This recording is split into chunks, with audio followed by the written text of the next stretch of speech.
Studio Rajauli.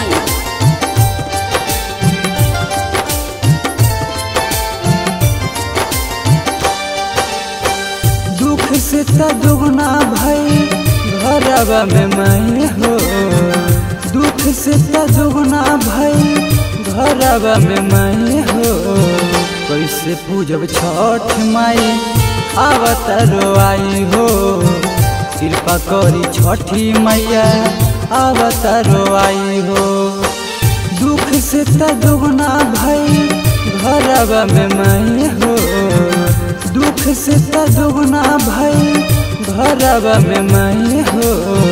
कैसे पूजब छठ माई आवत रोआई हो, कृपा करी छठी मैया आवत रोआई हो।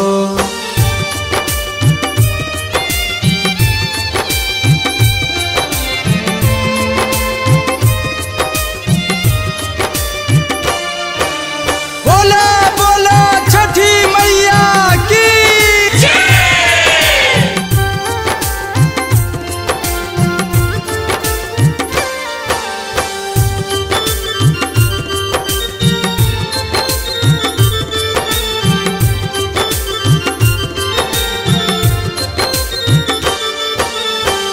गरीब के गरीब नहीं आवेली छठी माई हो, गरीब के गरीब नहीं आवेली छठी माई हो।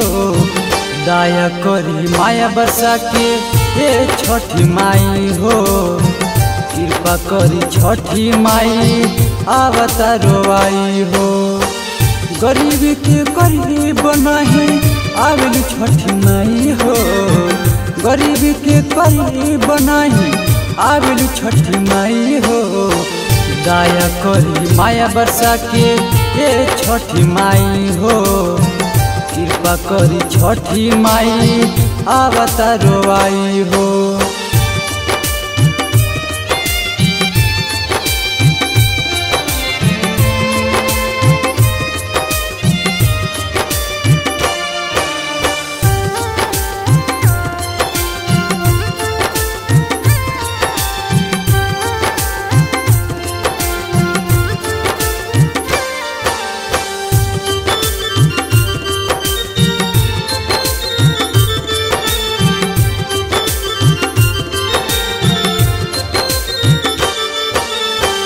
दुख से ना दुख भगैबू का कहबू छठी माई हो, दुख से ना दुख भगैबू का कहबू छठी माई हो।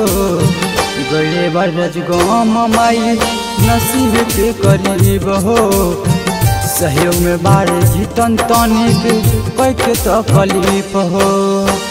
दुख से त दुगना भई घरवा में मैं हो, दुख से त दुगना भई घरवा में मैं हो। कैसे पूजब छठ माई आवत रोआई हो, कृपा करी छठी मैया आवत रोआई हो।